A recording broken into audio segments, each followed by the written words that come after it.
Shout out to YouTuber Island J. I was watching his video today. He was talking about a few things regarding the business, and I saw a clip from this video that was made by Jay Bari. His video is 5 biggest PlayStation mistakes this generation, and it's an opinion piece.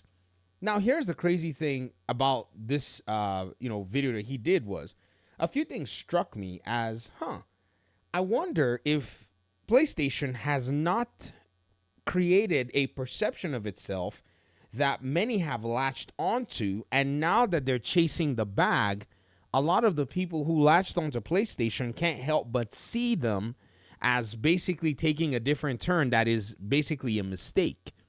Because while, I would say their patrons, that's people that were customers of PlayStation, were following suit with what they were doing, they probably thought it to be the best path forward. Now, in my own assessment, I played PlayStation games as just from the perspective of these games are appealing to me, right? Never really bothered me who couldn't play them or where they weren't. But the business also had been changing, and as a consumer, my behaviors and my tastes and my preferences, they changed as well. I wanted more value for my buck. I was watching people. I was playing the Division 1 at the time. This is the Division 2 footage, by the way. I was watching people play a better version of the game on PC and paying less. I was paying for PS Plus to play the game. The game cost less on PC because there were many stores they were selling it on, and I could play at 60 FPS for cheap hardware. So I thought to myself, what am I doing on a platform that's actually making me desire what other people have? And PC is not necessarily, some kind of a strange or foreign concept to me. I played on PC as a little young man, as a little boy. And so I was like, I'm going back. I'm going to go get me one of those. So I want to go ahead and assess some of the points that are made here. I want to look at his perspective. And I know we're going to talk, maybe fanboying or whatever. No. I want to take a look at this from an economic perspective. Even if it's an opinion, it's talking about economic principles and economic matters and will be assessed as such. Let's dive in. One. Because point number one is going to be pretty, I know a lot of people are going to be pretty upset with this one, but this is how I feel. So yeah, here we go. Putting games on PC. That's the first mistake I feel PlayStation has made, where I'm not going to focus on the financial aspect of putting the games on the PC. I'm going to be more leaning towards the benefits, that the PlayStation gamer is getting from this venture. Okay. You know what? I can understand that. When I first listened to the video, I was like, yo, why don't you want to point out the financial benefits? Now that I'm listening, and sometimes you got to listen to these things more than once. Now that I'm listening to it, he's looking towards, and this is the consumer side. And whenever I hear the consumer side, man, I'm a little less, jumpy. I want to hear exactly what the customer thinks about the proposition that they're getting. You feel me? Sure. But I do have the financial aspect listed as one of my points here, where the limited financial upside, not a major revenue driver. Because hold on. So, Mr. J. Bari, if you're going to talk about the financial side, I recommend that you put a lot of things in context, or just leave it just so that you can focus on the customer and the gamer side. That would probably help you, because that comment you just made, limited financial upside, is a talking point from a lot of people who prefer exclusives. And I'll show you that that particular limited financial upside comment is no longer an opinion. You've now delved into the math. So again, this is exactly what I'm trying to, weigh here, because if we look at the financial goals of PlayStation, they're not even doing enough to meet it. And that's a numerical fact. And I can show that numerical fact from their financials, from what their financial target is, 10%, and how much, hypothetically, they'll need in profits to reach that 10% or more.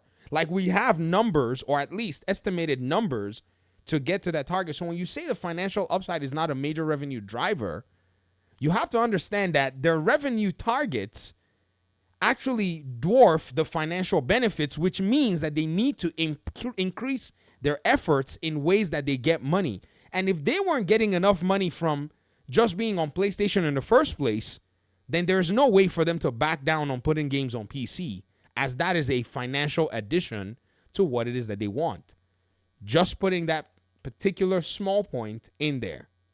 Yeah, we do see these PlayStation financial reports from their quarterly earnings or for their fiscal year, where we see a lot of the driving or the drivers for their revenue and profit. It comes from the console side aspect, whether it's PlayStation Plus, the PlayStation Store,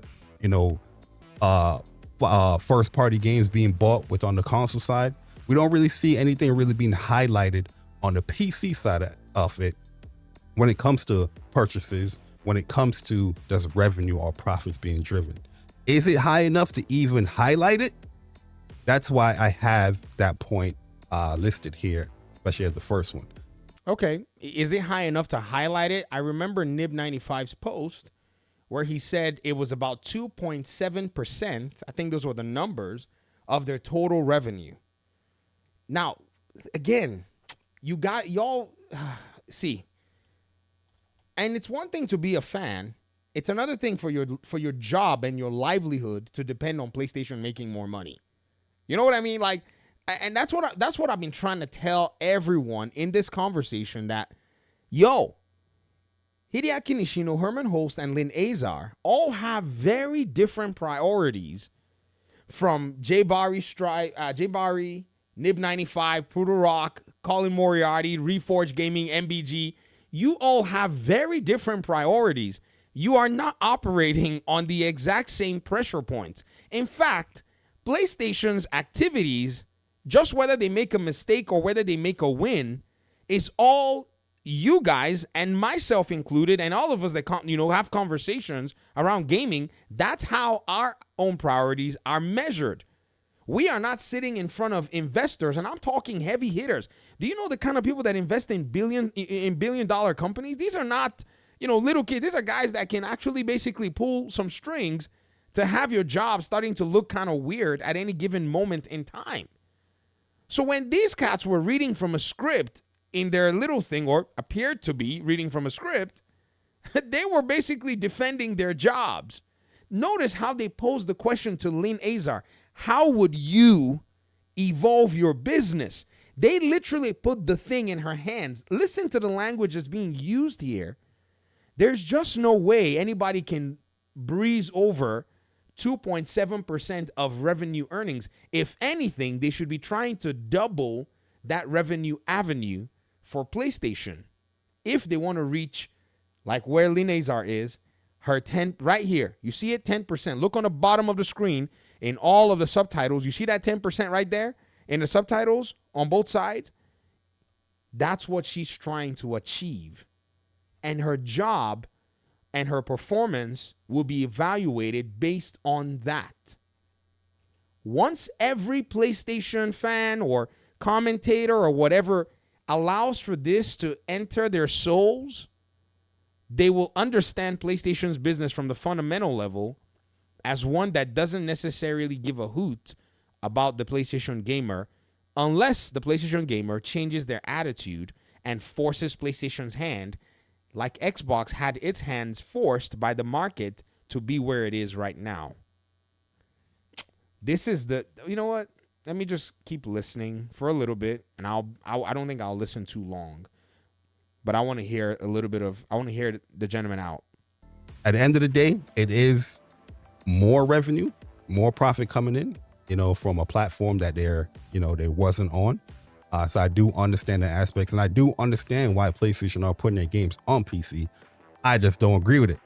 And the second point I have listed is one of the major reasons why I don't agree with it, because a lot of people will list off things as far as like, why wouldn't you want PlayStation to put these games on PC? Because you're going to get more players, there's more money for the company, all the business things that people like to list. But they don't think about the console side, the gamer side. Mm-hmm. Are we seeing more money? Are we seeing meaningful perks and incentives offered to the existing PlayStation 5 console owners? That is a great question. That's the question I asked. I'm a PlayStation 5 and a PlayStation 4 owner. And I asked that question only to have PlayStation fanboys latch and start calling me Xbox refugee. Shame on all of you, except Jay Barry in this case. Shame on all of you for that nonsense you pulled. As a paying PlayStation player, my PlayStation Plus is active because I had to play the Division Brooklyn and pay for it because my buddies are on PlayStation. For you to open your mouth and tell me that nonsense, shame on you. You kowtow to bad business practices, and finally, you all are asking a very important question. Good. This is what I want. I just want people asking questions, not going with blind rose glasses or rose tinted glasses, and just basically, laying and bowing down at the feet of some corpo. Are we seeing better, improvements to PlayStation Plus? Are we seeing more services, more features? Are we seeing more announcements, more game releases? No, pretty much the biggest upside, in my opinion, from the PlayStation putting their games on PC, especially when it comes to the online aspect, has been Helldivers. Helldivers has been pretty much the biggest success where I can see like, oh yeah, this is the game that a lot of people want to play. Here is more people that you have that pool of people to play with, and now they're going to put it on Xbox. There's more people to play on it.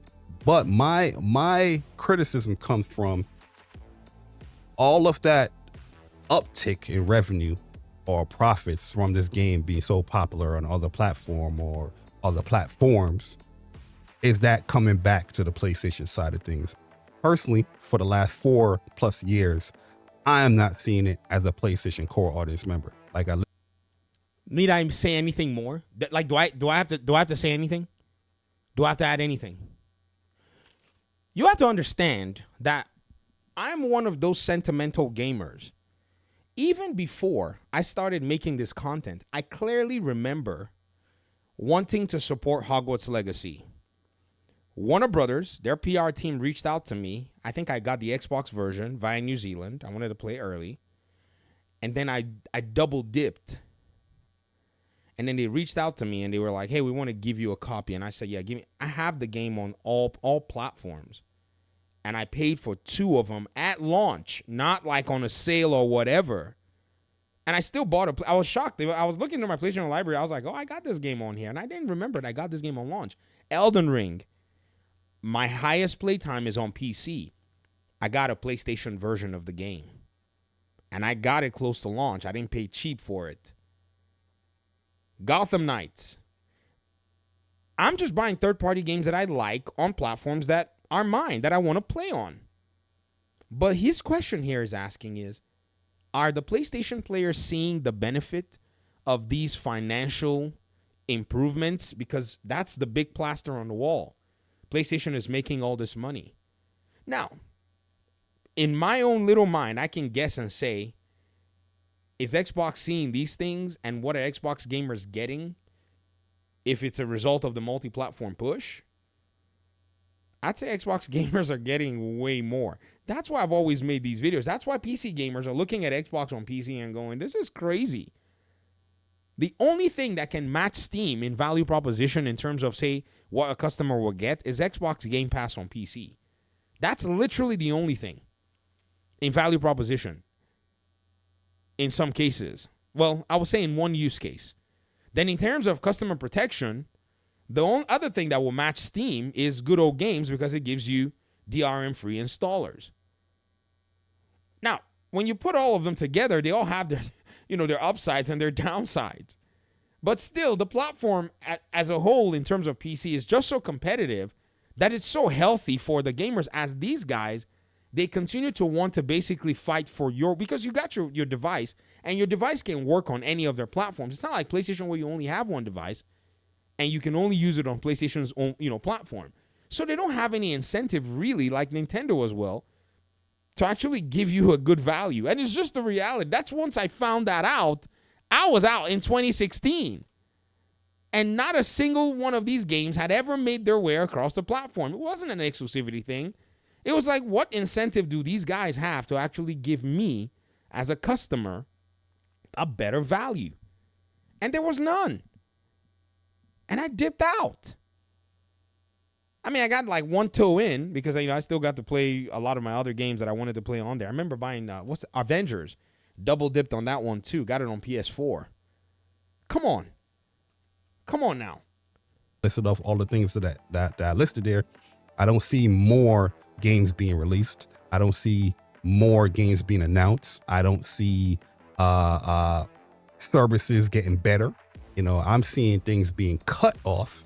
I'm seeing less stuff. I'm seeing cancellations. I'm seeing firings. I'm seeing people losing their jobs here, left and right.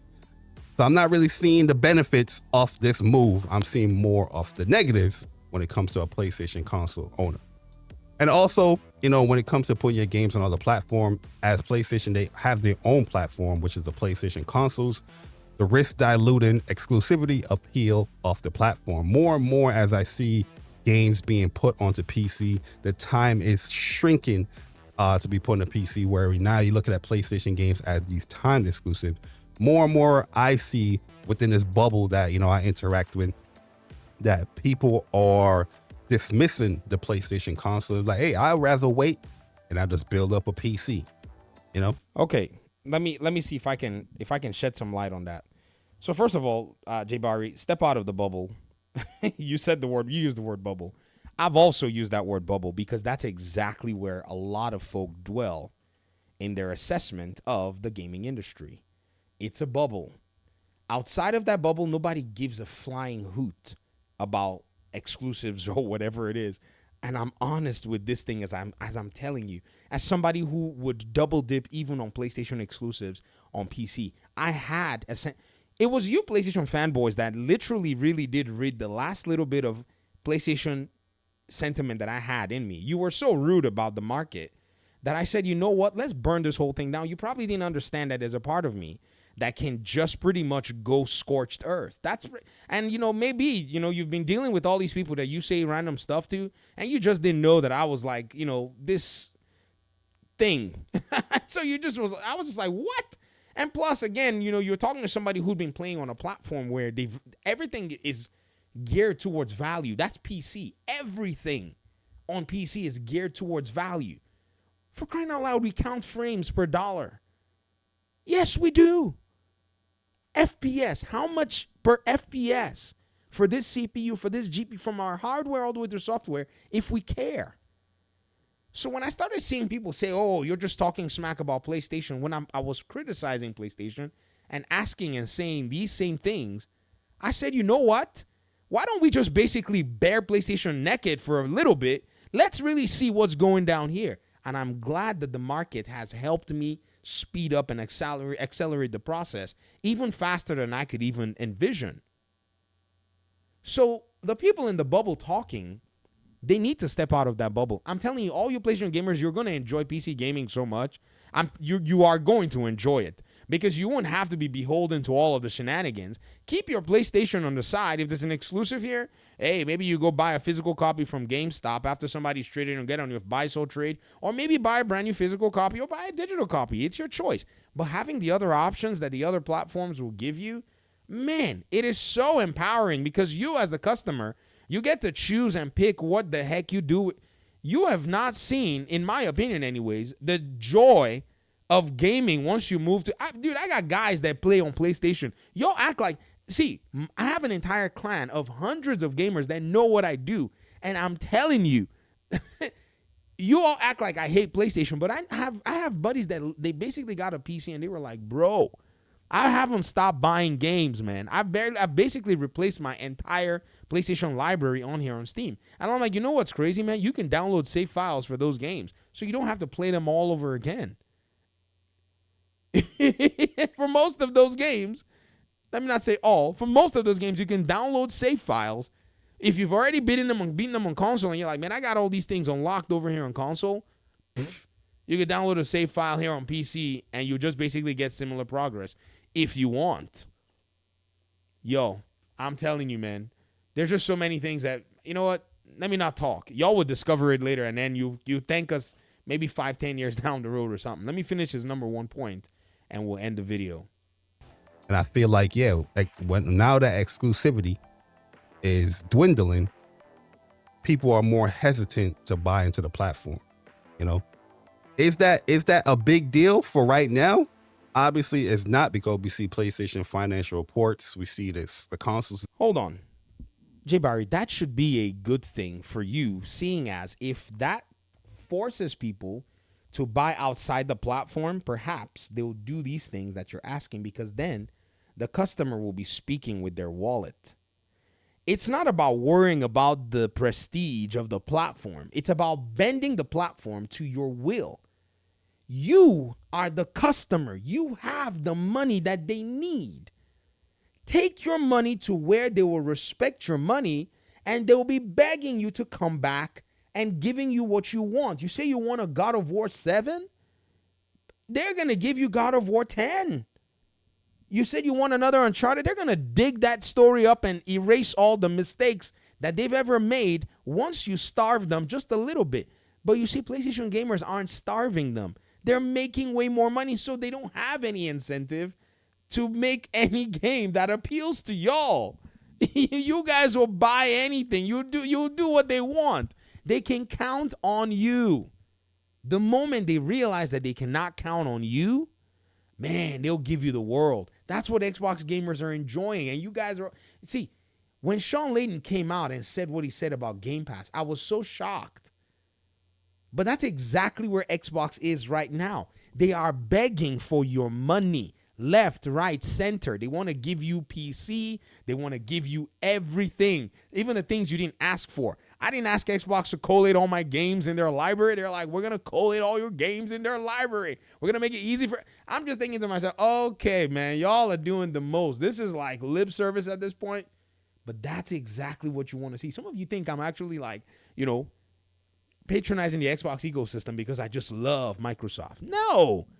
I'm patronizing because they are doing the things that I feel I like. Now, if they're making money off of me, it's because I let them, I guess. I don't, maybe somebody hypnotized me. I don't know if I've been hypnotized. Somebody wake me up in the comment section. Help me out, please. Okay? So this is exactly what I'm trying to convey.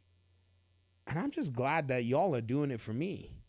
Selling, we've seen all this good stuff. But like I said, my biggest aspect of this first point is, are we seeing the benefits of what all the success that they're listing off? Something is not adding up, in my personal opinion. So yeah, that's the first point I have there, putting their games on PC. Okay. I mean, it's his opinion. I understand. There's an economic aspect to it that has to be assessed and, taken a very good look at. PlayStation gamers, don't be shy. Blast this platform. Do what I've done and then act upon it. You're going to see change. That's for sure. You're going to see change. And if you don't see change, you'll enjoy where you're spending your money, because there are games everywhere. There are benefits everywhere else. You're going to see that. You're going to see those things get reinvested into you as the customer, because they know that if you feel like you're being invested in, you'll spend more money. They know that's an investment so that they will make more money off of you. That's why Xbox has decided that it's going to blast open the entire Xbox ecosystem, because it understands that if it invests in its own users, they are bound to gain the confidence, the trust, and the investment from those users back into their ecosystem. PlayStation will also realize this too. Thanks for watching the video. Peace out.